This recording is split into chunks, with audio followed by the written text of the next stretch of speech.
Queria agradecer o convite, a possibilidade de estar aqui.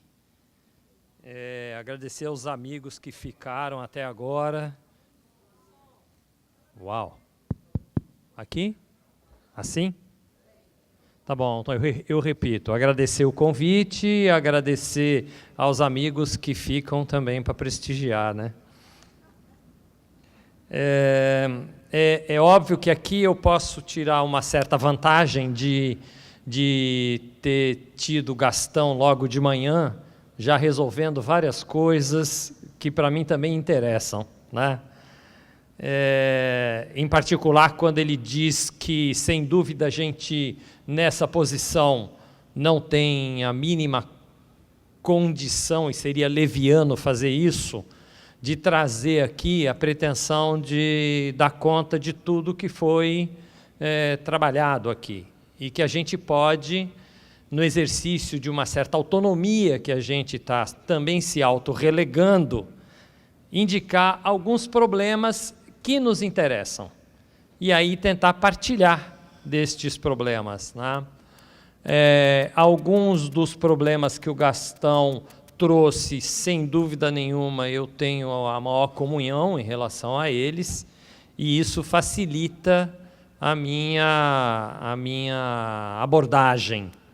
Algumas vão conversar com ele, em alguns pontos, meio que desdobrando, mas olhando, sem dúvida nenhuma, uma certa inquietação que a mesa provoca e que vai causando em mim aí uma certa ideia de problematizar coisas. Óbvio que eu fiquei inquietado com um monte de coisa, né? Não tenho dúvida sobre isso, mas eu queria pontuar que, pelo menos, me instiga muito quando, através da experiência de Portugal, a gente pode compartilhar intensamente, pelo menos com a pergunta, né? Por que, de uma certa maneira, dependendo do que a gente quer construir em certos territórios do campo da política de saúde, por que nos interessa superar certos modelos, não é?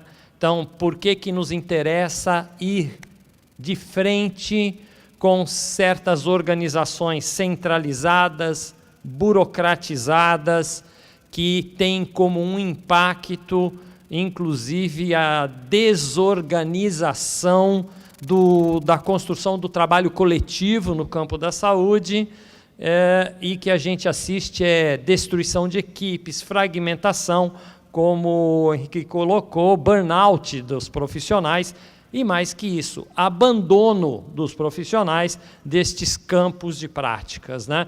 Então, interessa partilhar, sim, dessa questão.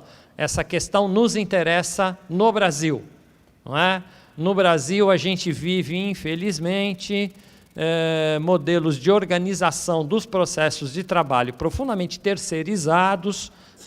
A atenção básica ela vem mostrando isso. O Gastão fez uma pergunta que é chave para nós, não é?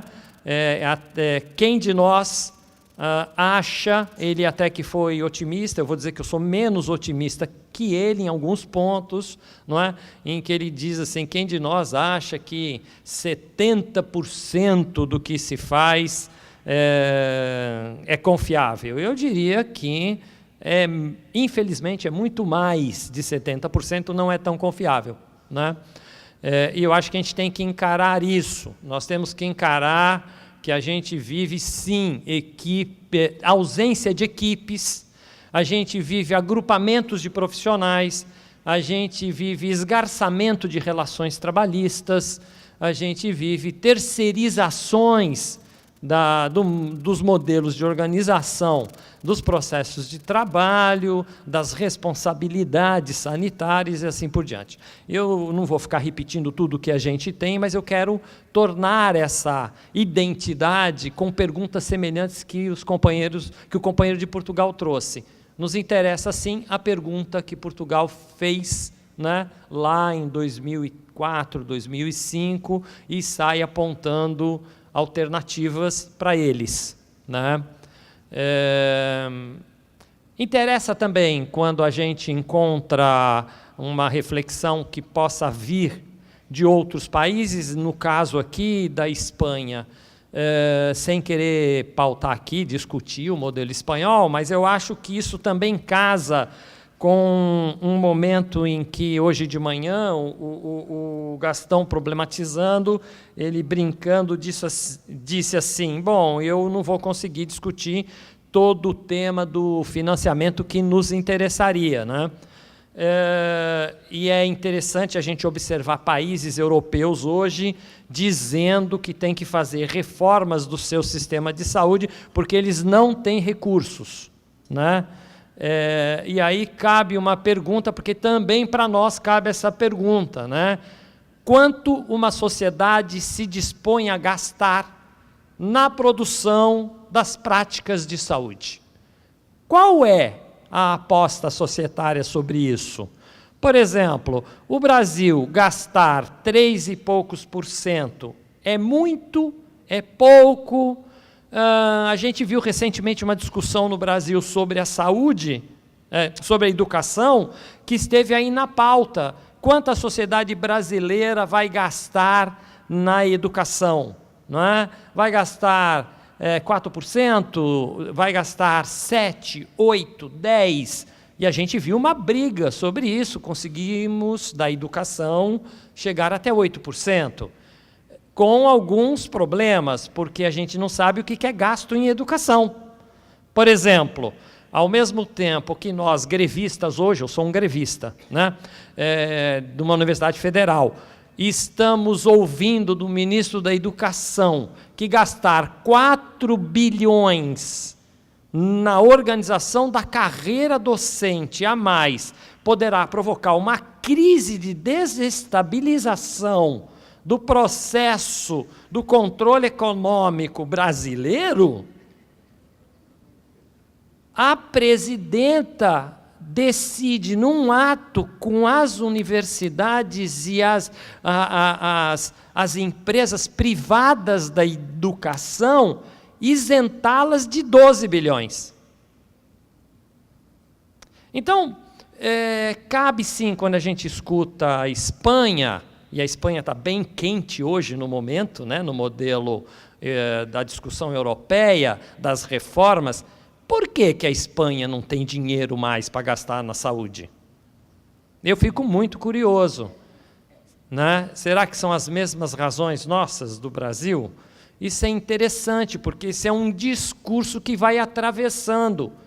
E aí a gente faz certas confusões que também me interessa partilhar aqui dentro. Quando, de repente, a gente reconhece que os sistemas de saúde, e aí nós estamos olhando, sem dúvida nenhuma, o modelo americano, sem certas intervenções, ele é um sistema que gasta, gasta e gasta, e não necessariamente, a partir de um certo ponto, este gasto implica em certos ganhos, né? O modelo americano é um modelo típico disso. Agora, será que isso é porque as nossas populações estão ficando envelhecidas? Será que é porque as doenças crônicas é que estão fazendo essa desgraça nos sistemas de saúde? Eu gostaria de problematizar isso. Eu gostaria, então, de pensar a partir da seguinte questão. Quando a gente diz da construção de redes compartilhadas, nós estamos supondo que nós não temos redes compartilhadas? Depende da noção de compartilhamento.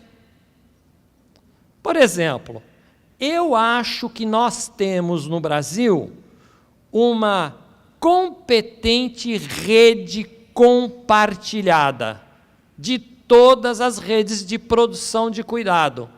O que é que a gente compartilha? Intensamente processos de medicalização das vidas. A gente compartilha isso. A gente compartilha medicalização com privatização. Isto é um compartilhamento, ou será que nós estamos com o conceito de compartilhamento como algo que só faz sentido para nós e nós é que temos o discurso do que é o bom e a palavra traz junto? Não, eu posso me autorizar a ideia de engravidar a noção de compartilhamento, não é? E acho que nós temos sim redes claramente compartilhadas no Brasil. Há uma coerência incrível do compartilhamento das redes brasileiras. E eu diria mais, nós temos que reconhecer que a intensa expansão de cobertura que a atenção básica vem sofrendo intensamente, inclusive no Rio de Janeiro, como disse o ministro Padilha ontem à noite, eu concordo, há uma extensão de cobertura enorme. Isso não é significado de melhor cuidado. A gente tem que problematizar isso. Nós temos hoje, na grande extensão de cobertura da atenção básica, se ver diante de um problema que vale a pena a gente interrogar, que é um intenso processo de medicalização social. E isso nos interessa, porque interessa dizer o que é mesmo que nós queremos compartilhar. Talvez a gente tenha que fazer que nem os companheiros de Portugal. A gente precisa fazer boas perguntas para nós mesmos, para saber quais são os nossos problemas. Então, acho que nós temos um problema fundamental a ser pensado por esse caminho. Interessa construir e ampliar as redes de serviços? Sem dúvida nenhuma. Interessa ampliar as coberturas? Sem dúvida nenhuma. Valem todas as estratégias para isso? Não. Interessa para nós botar em evidência quais são as apostas. Quando eu digo medicalização, eu estou tendo uma noção muito precisa. E aí eu volto às doenças crônicas. Qual é um dos problemas que a gente vive diante dos crônicos? E aqui eu não estou pensando só os crônicos, que de um certo modo, o pensamento da vigilância à saúde nos convida a pensar como sendo populações específicas a temos que encarar, tipo os hipertensos e os diabéticos. Eu estou indo mais longe. Eu estou pensando, por exemplo, quando a gente se confronta no campo da saúde mental com a questão da loucura e da cronificação, que tipos de modelo a gente procura combater neste tipo de frente de cuidado? Um dos modelos que a gente procura combater é a própria percepção que o processo de cronificação, ele é um efeito do modelo de cuidado que condena o outro a ser e viver louco 24 horas por dia. É como se o modelo de cuidado, ao imputar um rótulo diagnóstico em alguém, dissesse para ele, você está numa prisão, e dessa prisão você não sai mais. Então a gente faz esse movimento sobre a ótica de tudo que nós chamamos crônicos. Então a gente tem um hipertenso, e ao fazer o diagnóstico de um hipertenso, nós estamos quase que imputando uma condenação para ele, dizendo o seguinte, não se esqueça nunca, você é um doente, você é um hipertenso, assimile isso, e portanto, você vai ser um dependente de nós, nós é que vamos te medicalizar, e vamos te lembrar a todo momento que você é um doente. A gente faz isso com o hipertenso, a gente faz isso com o diabético, a gente faz isso com o louco. Na realidade, a gente não faz isso só com os crônicos. A gente faz isso com tudo. A gente faz isso com o modo de viver das pessoas. E ao fazer esse movimento, é óbvio que nós estamos produzindo mecanismos de produções de rede e de compartilhamento que navegam por esse processo de produção. E ele tem um impacto. Por quê? Qual é o modelo de cuidado que mais usufrui da construção de diagnósticos e de terapêuticas condenatórias do ponto de vista da existência? Modelos médicos de cuidado altamente centrados em grandes gastos no campo tecnológico, independentemente da sua efetividade. E aí não tem dúvida, esse modelo de cuidado, diante de doenças crônicas, cria sistemas quase que impossíveis de serem sustentados. Ora, nós conhecemos isso no mundo. O modelo americano é exemplar desse ponto de vista. Ele é um modelo que não se sustenta. E qual é o paradoxo que a gente assiste hoje, quando a gente visita uma boa parte das reformas? Ora, a gente adota modelos inspirados na construção, nesses últimos 15 anos, de estratégias americanas para mexer no seu sistema. Hoje de manhã, quem escutou a Grã-Bretanha falando aqui, Grã-Bretanha ou Inglaterra, eu já não sei mais por causa da Olimpíada, né? Como é que chama isso? Quando fala a modificação do modelo inglês na atenção primária, como eles chamam, eu prefiro dizer na atenção básica, na rede básica, é um problema meu, eu acho que tem uma coisa interessante de observar. É uma importação do que a gente chama managed care para a organização da rede básica inglesa. A rede básica inglesa hoje está sendo modelada por uma estratégia de managed care, da atenção gerenciada, com equipes que ganham por certos mecanismos produtivos, no qual, quanto mais ele economizar, e isso é chamado então de eficiência, mais lucratividade a equipe tem. Ora, este tipo de modelo, que eu lembro, em 2000, por exemplo, eu já conhecia, porque eu, em 2000, escrevi vários artigos só sobre isso. Só sobre o modelo da atenção gerenciada que estava sendo importado pelos sistemas de seguro privado americano para a organização das redes de cuidado. É curioso, 12 anos depois, você vê um sistema nacional que foi exemplar para nós, que é o sistema inglês, não é? Vir apresentar como modelagem a atenção gerenciada para a organização da rede básica, não é?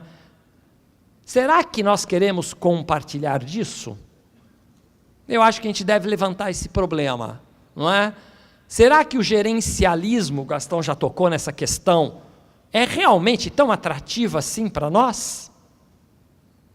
Eu estava lendo outro dia um texto que me inquietou muito, tanto que eu distribuí para uma rede na qual eu pertenço, que não era sobre a saúde, era uma entrevista de uma educadora americana com um dos responsáveis pelo sistema educacional da Finlândia.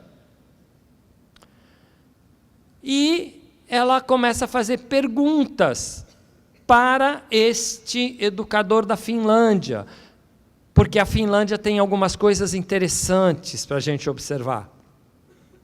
E ela, como educadora, muito instigada pelo modelo do gerencialismo na educação americana, então eu estou falando agora quase que do managed care nas escolas, não é? O gerencialismo americano, na qual os professores eram avaliados por uma certa construção de indicadores e de contratualização, e ela pergunta assim, como é que é esse modelo na Finlândia? E ele responde e diz assim, nós não avaliamos o modelo educacional na Finlândia por produtos. Nós não temos indicadores desse tipo. Aí ela fala, mas como não? Como é que é esse sistema que funciona na Finlândia? E ele aí vai relatando, Eu convido vocês a irem atrás desse material, e ele vai relatando até um ponto que ele chama a seguinte atenção. Isso chamou minha atenção. Ele diz assim: se o governo finlandês hoje implantasse um sistema de gerenciamento nas escolas, onde os professores estariam sendo avaliados por indicadores de produto ou de alguns resultados,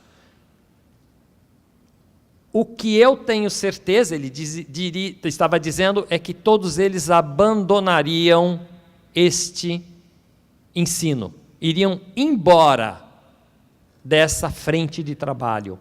Ora, isso me inquietou, porque isso traz para a cena uma problematização que nos interessa.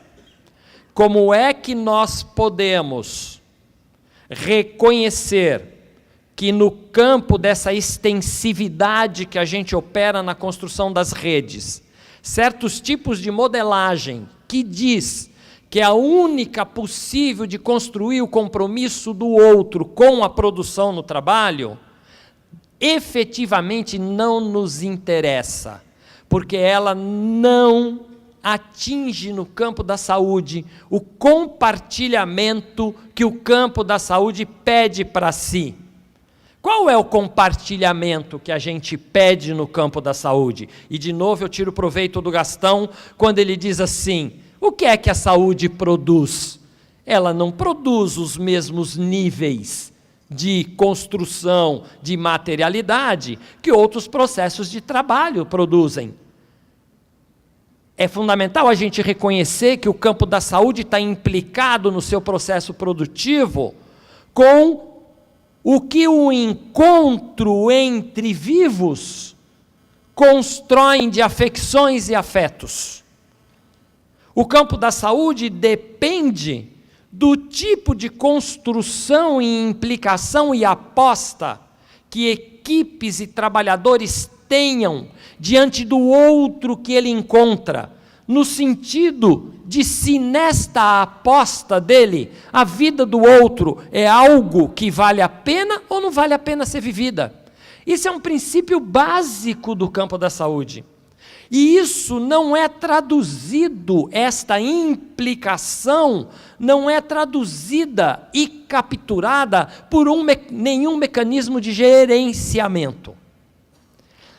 Ou os mecanismos de construção destes arranjos de compartilhamento, eles se abrem para que nestes encontros, estes processos de implicação adquiram uma dimensão pública do ponto de vista dos interessados nessa negociação sobre o valor das vidas que estão ali, ou o campo da gestão e o campo da produção do cuidado não consegue amarrar nada.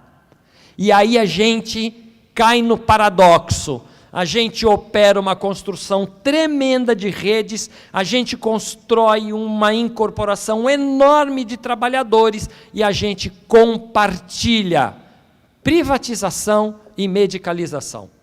Então, como é que a gente enfrenta este tipo de questão? Eu acho que a gente tem que reconhecer que a boa pergunta é um antecedente. E aí eu acho que Portugal é algo interessante desse ponto de vista. Nós precisamos fazer a boa pergunta. A boa pergunta, do ponto de vista do acesso, do ponto de vista da qualidade, não se resume na boa extensividade das redes. A boa pergunta, ela se faz: como gerar na extensividade das redes a intensividade das relações de produção de cuidado nos interiores do encontro das equipes com os usuários individuais e coletivos. E este processo de construção da gestão é algo que não é capturado nas planilhas de indicadores. As planilhas de indicadores facilitam certos tipos de produção de produtos. Eu aqui não sou contra que a gente meça a coisa. Eu não estou dizendo isso. O que eu estou dizendo é o que é mesmo que a gente quer produzir de compartilhamento. E aí o tema da rede de compartilhamento pede outras estratégias do ponto de vista da construção dos mecanismos de gestão. Não há a mínima possibilidade de produzir este nível de compartilhamento que eu estou problematizando se nós não construirmos redes que sejam completamente abertas e favoráveis aos encontros singulares que as existências exigem para serem produzidas. Ou seja, temos um problema vital. Como é que nós podemos construir modos de gestão que tomam para si um paradoxo fundamental no campo da saúde, que é o seguinte paradoxo: é impossível produzir o cuidado que interessa ao usuário se na dimensão pública do trabalho em saúde o interesse privado do usuário não for o elemento chave deste processo. Isto é um paradoxo, mesmo porque a gente tem medo da palavra privado, e eu vou tentar mostrar que não é medo de nada disso.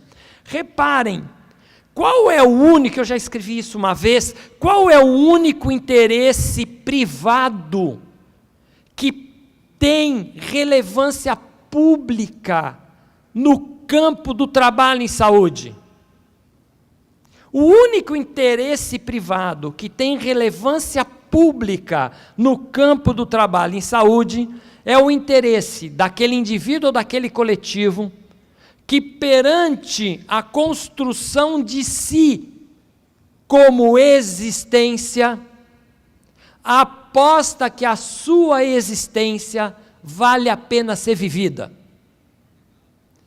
Quem é que banca nesta aposta que a sua existência vale a pena ser vivida?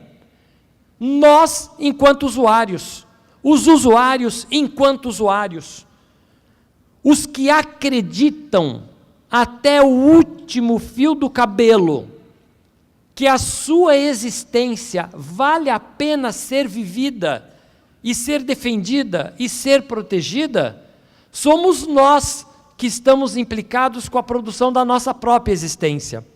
Eu estou chamando isso de um interesse privado que nós temos em nós. Quando eu tenho um interesse na produção da minha existência, eu estou chamando isso de uma construção privada do meu interesse. Este tipo de interesse é o único que pode invadir e produzir dimensão pública nos interesses privados dos outros territórios que também invadem o mundo do trabalho em saúde. Ficou complicado? Reparam, o mundo do trabalho em saúde é um lugar aberto aos mil compartilhamentos de interesses. Todos que jogam aí constroem lógicas de interesses privados. O governo, que se diz público, joga com interesse privado. O trabalhador joga com interesse privado nas suas várias formatações. Os usuários, os gestores, os empresários, seja lá quem for. Qual é, então, o privado que merece ser público? E isso, para mim, é fundamental para a gente encarar o que é que nós queremos compartilhar.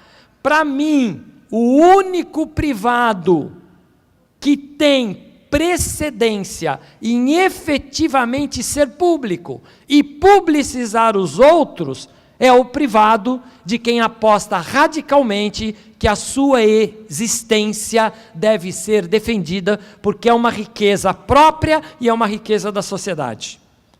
Então, como é que nós podemos, diante desta pergunta, agregar uma outra questão problematizadora. Se é válido fazer esta pergunta, de que o público que me interessa é o público que o privado da existência que o usuário posiciona funda, eu tenho que pensar qual é o nível de organização social, dos arranjos organizacionais, das institucionalidades que a gente tem que operar no mundo do trabalho, de tal maneira que este privado seja o ordenador das implicações, das responsabilizações e dos processos de avaliação. E este processo, ele não é pego por uma mera contratualização só de indicadores. Ele só é produzido se nós produzirmos arranjos efetivamente abertos e democráticos à construção de encontros comunicativos de pares equivalentes. Se os usuários e os trabalhadores não forem potencialmente assumidos no espaço da gestão como válidos e equivalentes comunicativos, nós não construímos mecanismos de encontro no qual a verdadeira aposta que o usuário faz em si mesmo contamine positivamente o mundo da construção do trabalho em saúde e da construção do compartilhamento das redes. Este é o problema que eu queria colocar para vocês. Obrigado.